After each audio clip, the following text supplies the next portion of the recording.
All right, we're about to dive into something pretty wild. It's a theory that tries to connect the tiniest particles in the universe with the very cells in your brain and, get this, even ancient alchemy. This is one of those ideas that really makes you rethink how everything might be put together. So let's just start with this question right here. What if? What if the smallest particles out there, your own brain cells, and even something as mysterious as alchemy, were all connected? Like really connected by a single underlying theory. I mean, that is a huge idea, and it's exactly the premise we're going to unpack today. Okay, here's our game plan. We'll introduce this Philfo model, look at the cosmic particles and forces it talks about, then see how it supposedly connects to our bodies. After that, we'll touch on the ancient wisdom part and, believe it or not, how this all scales up to a model for the entire Earth. All right, first things first, we've got to get the basics down. Let's dig into the core concepts of this whole framework. So the theory is officially called Philselfology. Kind of a mouthful, right? That's why they call it Philfo for short. And you can see where the name comes from. It's trying to mash together philosophy, the self, which is basically psychology, and ology, which stands in for all of science. The goal? To create one single comprehensive model of, well, everything. Okay, so what's the glue that holds all this together? How does it actually connect physics and psychology? Well, the theory proposes a brand new particle called the Philfo grace particle. Think of it like a universal go-between. It's described as this theoretical, reversible particle, maybe kind of like the Higgs boson, that's supposed to be the bridge linking physics, biology, and even our own consciousness. It's the key to the whole thing. So now we have the key terms down. Let's jump into the physics of it all, the cosmic building blocks. This is where the model lays out the fundamental particles and forces that it claims are running the show.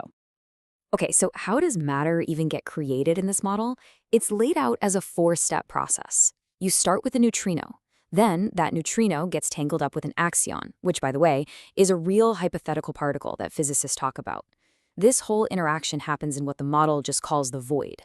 And from there, some kind of creative force steps in and generates 2D matter out of that void. Pretty out there, right? So, that creative force we just mentioned, it has a name, cymatics. Now, you might have heard of cymatics before, making cool patterns with sound waves and sand. But in this model, it's way bigger than that.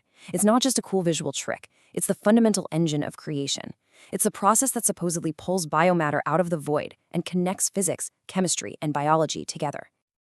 All right, so we've been talking about cosmic level stuff. Neutrinos, the void, it's all very big. But how does any of this connect back to you and me? Well, this is where the theory gets really personal and tries to bring these huge ideas right down into our own bodies.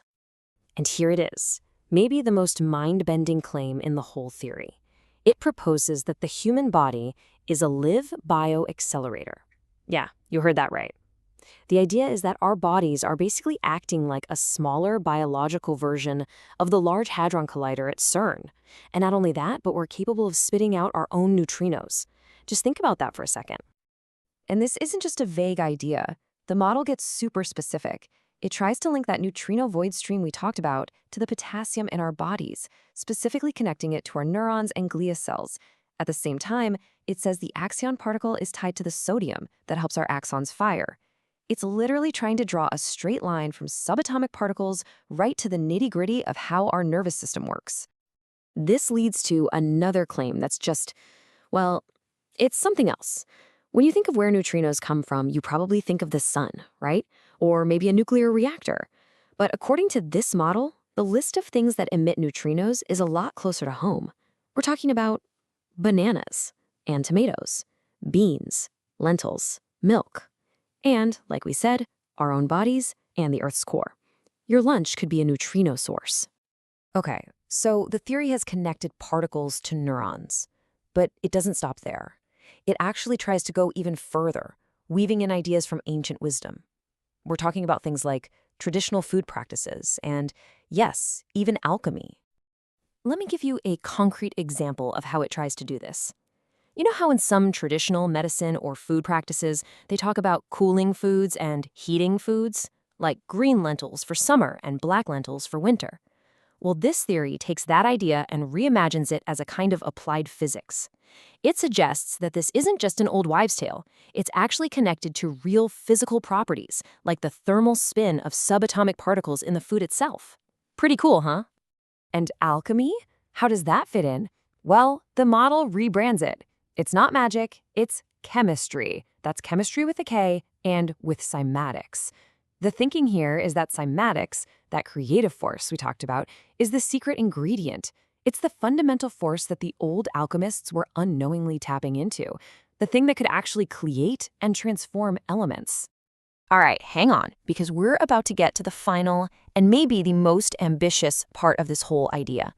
The theory takes everything it's said about the human body and scales it up, way up. It tries to use us as a model to explain the entire planet Earth. This quote from the source material really says it all. The central idea is that each human body is basically a miniature version of the entire Earth, that our internal systems, our biology, are a direct mirror of the planet's geology and ecology. It's a classic as above, so below kind of concept, but applied in a very literal way. And the comparisons it makes are incredibly direct. Our blood flowing through our veins, that's like water flowing in rivers. High blood pressure, that's a volcano waiting to erupt. And it gets even more dramatic. A heart attack is like a planetary flood, and a brain stroke is like an earthquake. The model is suggesting this incredible, self-similar pattern that just repeats itself, whether you're looking at a single person or an entire planet. So, what do we make of all this? Whether you see this as a groundbreaking new framework or just a really fascinating thought experiment, it definitely leaves you with a big question to ponder. When we're trying to figure out the universe, where do we actually draw the line between physics, philosophy, and biology? Or is there even a line at all?